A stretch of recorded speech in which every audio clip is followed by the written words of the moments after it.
Good morning दोस्तों। बहुत सारे विद्यार्थी का कॉल आया था कि सर एक ऋग्वेद के ऊपर एक स्पेशल शॉर्ट वीडियो बनाइए जिससे कि कम समय में और ज़्यादा से ज़्यादा जानकारी प्राप्त किया जा सके। तो हमने एक छोटा सा प्रयास किया है ऋग्वेद के ऊपर एक छोटा सा वीडियो बनाने का। देखते हैं। ऋग्वेद जो है यह संस्कृत के ऋग धातु से ऋग्वेद शब्द बना है, जिसका अर्थ होता है छंदोबद्ध रचना। ये ऋग धातु से ऋग्वेद बना है जिसका अर्थ होता है छंदोबद्ध रचना, अर्थात वैसी रचना जिसको छंद में बांधकर किया गया हो।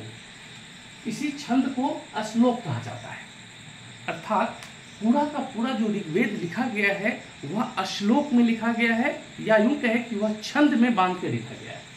इस प्रकार एग्जाम में पूछा जाता है कि ऋग्वेद में श्लोकों की संख्या कितनी है।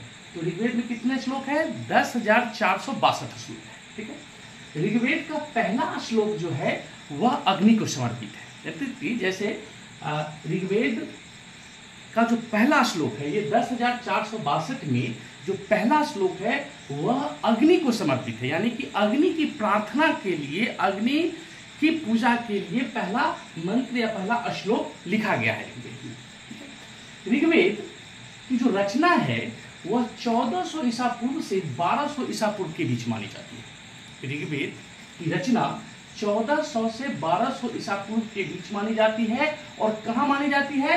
तो सप्त सैंधव प्रदेश में ऋग्वेद की रचना हुई थी। अब सप्त सैंधव प्रदेश जो है वह पाकिस्तान और भारत में पंजाब के क्षेत्र को मिला के सप्त सैंधव प्रदेश कहा जाता था। सप्त सैंधव का मतलब है कि सिंधु नदी के साथ साथ 7 नदियों का क्षेत्र को सप्त सैंधव प्रदेश कहा गया, अर्थात कि इस क्षेत्र में सिंधु नदी के साथ साथ अन्य 6 नदियां और बहती हैं, जिन 7 नदियों को मिलाकर सप्त सैंधव कहा गया। इन सप्त सैंधव क्षेत्र में बहने वाली जो 7 प्रमुख नदियां कौन कौन है?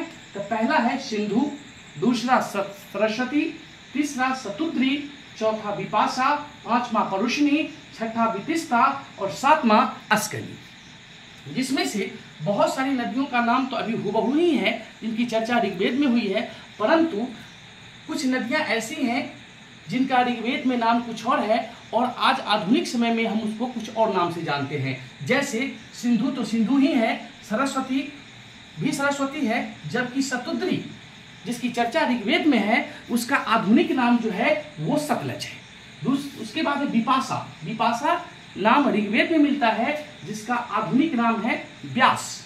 परुष्णी ये नाम ऋग्वेद में मिलता है जबकि आधुनिक नाम है रावी। वितस्ता ये ऋग्वेद में नाम है जबकि इसका आधुनिक नाम है झेलम।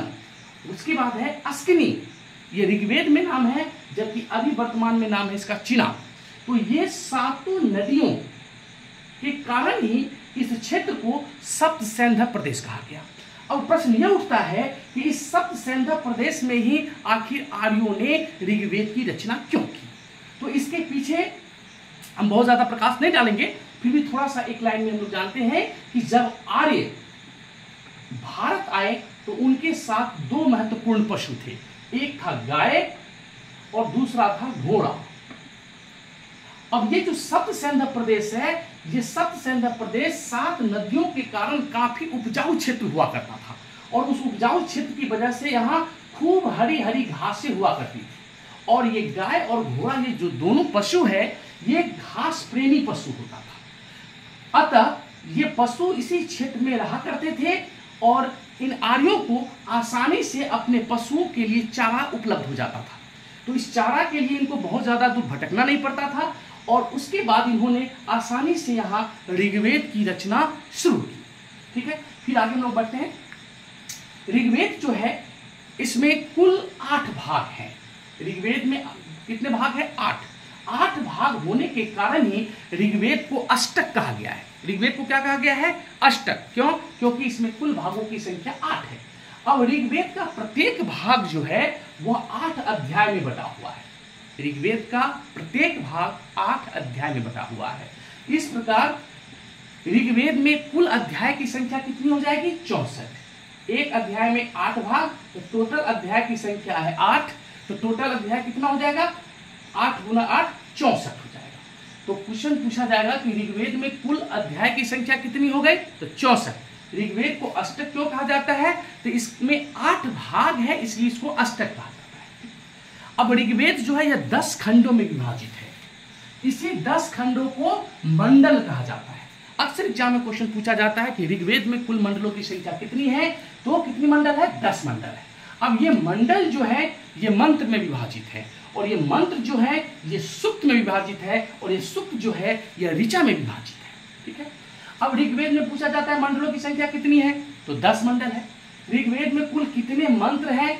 तो 10,600 मंत्र है। याद रखिएगा, ऋग्वेद में मंत्र कितने हैं? 10,600 मंत्र है। जबकि श्लोक कितने हैं? 10,462 श्लोक है। उसके बाद ऋग्वेद में कुल सूक्तों की संख्या कितनी है? तो 1028 या 1028 सूक्त हैं, जिसमें से 10 जो है वो वाल्खिल्य सूक्त है। अब वाल्खिल्य सूक्त क्या होता है इसकी चर्चा हम लोग आगे करेंगे। ठीक है। उसके बाद ऋग्वेद की 5 शाखा है। पांचों शाखा कौन कौन है? तो पहला है शाकल, दूसरा है वास्कल, तीसरा है आश्वलायन, चौथा है सांख्यायन और पांचवा है मांडुक्य। इन पांचों शाखाओं में से केवल साकल शाखा ही उपलब्ध है, और इसी साकल शाखा को ऋग्वेद कहा जाता है। आज जिसको हम ऋग्वेद कहते हैं वो मूल रूप से ऋग्वेद नहीं है। वो क्या है? तो ऋग्वेद का मात्र एक भाग है जो साकल के रूप से, साकल के नाम से जाना जाता था।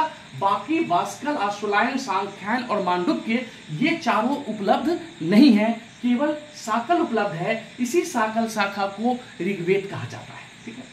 अब ऋग्वेद से संबंधित ब्राह्मण ग्रंथ कौन है? तो 2 ब्राह्मण ग्रंथ है, एक है कौस्तिकी ब्राह्मण और दूसरा है ऐतरेय ब्राह्मण। कौन कौन है? ऋग्वेद से संबंधित 2 ब्राह्मण ग्रंथ है, एक है कौस्तिकी और दूसरा है ऐतरेय। उसी तरह ऋग्वेद से संबंधित 2 उपनिषद ग्रंथ हैं, एक है कौस्तिकी उपनिषद और दूसरा है ऐतरेय उपनिषद। फिर ऋग्वेद से संबंधित आरण्यक ग्रंथ की भी संख्या 2 है, एक कौशिकी आरण्यक और दूसरा ऐतरेय आरण्यक। अब उसके बाद आइए ऋग्वेद से संबंधित उपवेद। ऋग्वेद का प्रमुख उपवेद का नाम है आयुर्वेद, और आयुर्वेद से संबंधित जो ऋषि हैं वो है प्रजापति या धन्वंतरी।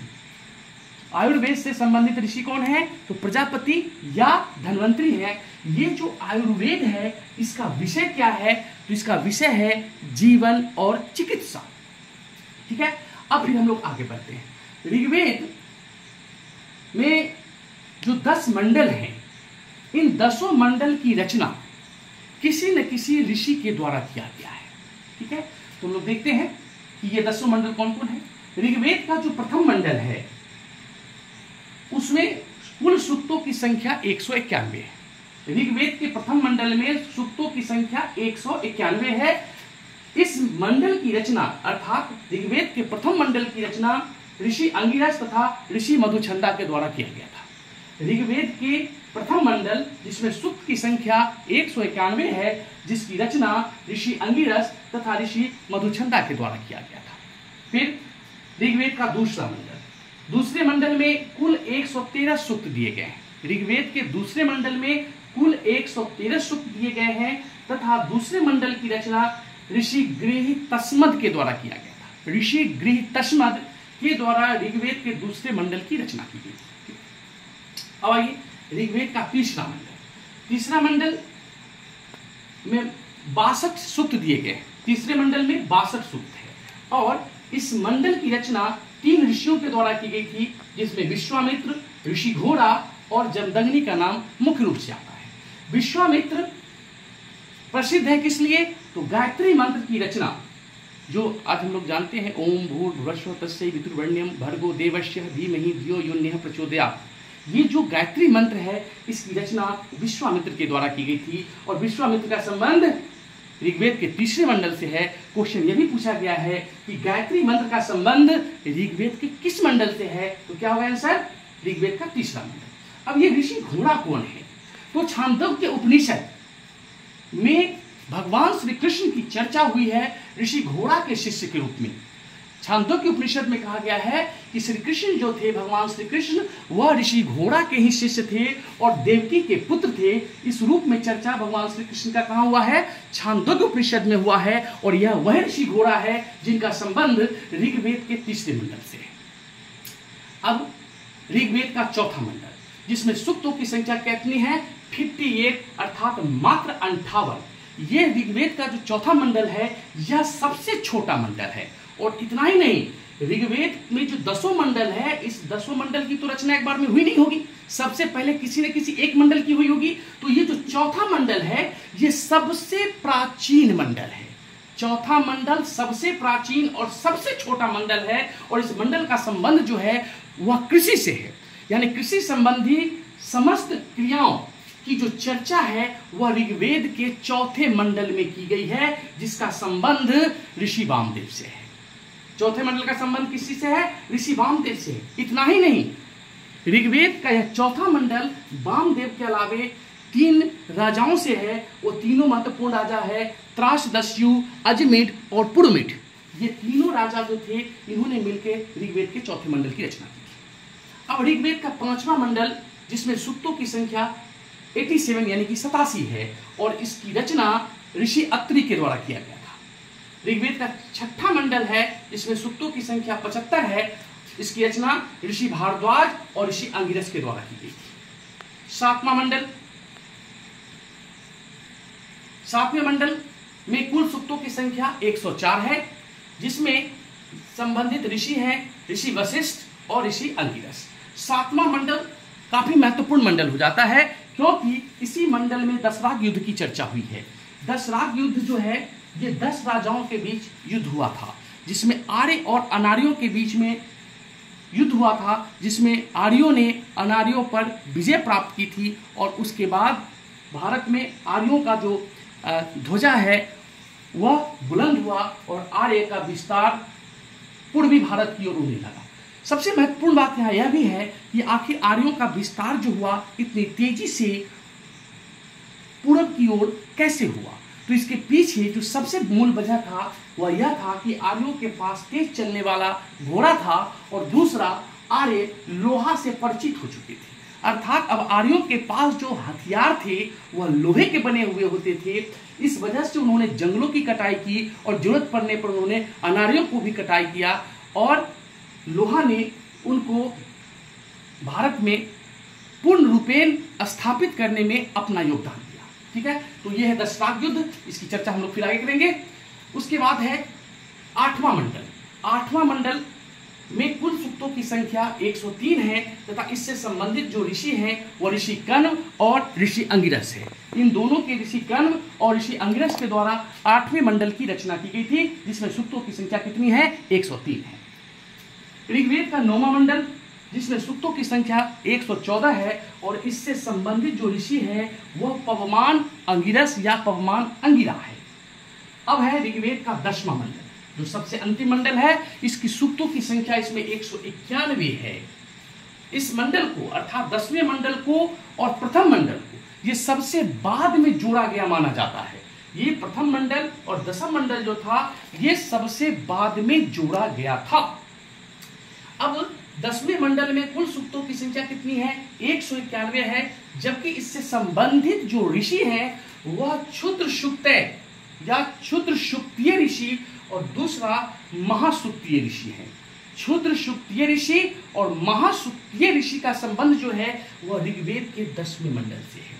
10वें मंडल की बहुत सारी विशेषताएं हैं, जैसे ऋग्वेद के 10वें मंडल के पुरुष सूक्त में चारों वर्णों की उत्पत्ति की प्रथम चर्चा मिलती है। क्वेश्चन यह भी पूछा जाता है कि वर्ण शब्द की पहली बार व्याख्या या वर्ण शब्द की पहली बार चर्चा कहां होती है? तो ऋग्वेद में होती है। और ऋग्वेद के पुरुष सूक्त में ही पहली बार शूद्र शब्द की भी चर्चा की गई है। ठीक है, ऋग्वेद के 10वें मंडल में नदी सूक्त है। इस नदी सूक्त में भारत में बहने वाली 19 नदियों की चर्चा है, जबकि पूरे ऋग्वेद में अगर देखेंगे तो भारत और पाकिस्तान मिला के कुल 40 नदियों की चर्चा हुई है। और इन सभी 40 नदियों में सबसे महत्वपूर्ण नदी जो है वह सिंधु नदी को बताया गया है, क्योंकि पूरे ऋग्वेद में सिंधु नदी की चर्चा 36 बार हुई है, जबकि आज भारत की सबसे पवित्र नदी और भारत की सबसे लंबी नदी जो गंगा है, उस गंगा की चर्चा ऋग्वेद में मात्र 1 बार हुई है। फिर सिंधु नदी जो आर्यों की सबसे महत्वपूर्ण नदी थी, जबकि सरस्वती नदी आर्यों की सबसे पवित्र नदी थी, क्योंकि सरस्वती नदी के लिए ऋग्वेद में नदीतम शब्द का उल्लेख किया गया है, जिसका अर्थ होता है नदियों में उत्तम, अर्थात सबसे उत्तम नदी, अर्थात सबसे पवित्र नदी सरस्वती नदी थी आर्यों की। फिर आगे हम लोग चलते हैं। ऋग्वेद जो 10 मंडल में बटा हुआ है, जिसमें से सबसे प्राचीन मंडल जो है वह चौथा मंडल है, जबकि दूसरा मंडल से लेके और 7वां मंडल अर्थात दूसरा, तीसरा, चौथा, 5वां, 6वां और 7वां, ये मंडल सबसे प्राचीन मंडल है। इसलिए इस मंडल को अर्थात दूसरे से 7वें मंडल तक को वंश मंडल कहा जाता है और इसी को परिवार मंडल के भी नाम से जाना जाता है। इस प्रकार हम देखते हैं कि पूरे ऋग्वेद में 1,54,000 शब्द दिए गए हैं। पूरे ऋग्वेद में कितने शब्द हैं? तो 1,54,000 शब्द दिए गए हैं। ये एसएससी के एमटीएस में क्वेश्चन पूछा गया था कि पूरे ऋग्वेद में शब्दों की संख्या कितनी है, तो 1,54,000 शब्द दिए गए। ऋग्वेद में ही पहली बार इस सृष्टि की उत्पत्ति की भी चर्चा हुई है। उतना ही नहीं, जब अब सावन चल रहा है, इसके कुछ दिन के बाद आश्विन आएगा। आश्विन में माँ दुर्गा की पूजा होती है और उस दुर्गा की पूजा में जो नवे सूक्त या देवी सूक्त की जो पाठ होती है, उस नवे सूक्त और देवी सूक्त की जो चर्चा है वह ऋग्वेद में हुई है। अर्थात वो जो देवी सूक्त है वह ऋग्वेद से ही लिया गया है। अर्थात ऋग्वेद में जो मंत्र दिए गए हैं, जो श्लोक दिए गए हैं, वो देवताओं के प्रार्थना के लिए दिए गए हैं, देवताओं की स्तुति के लिए दिए गए हैं, देवताओं के अनुनय और विनय के लिए दिए गए हैं। अब प्रश्न उठता है कि आखिर इस वेद की रचनाकार किसे माना जाता है? तो पूरे के पूरे वेद का रचनाकार वेद व्यास को माना जाता है। ठीक है, ये हमारा आज का ऋग्वेद के लिए एक छोटा सा प्रयास था। फिर अगले बार हम ऋग्वेद के बाद सामवेद, यजुर्वेद और अथर्ववेद के वीडियो को लेकर आपके पास उपस्थित होंगे। तब तक के लिए जय हिंद, जय भारत, गुड नाइट।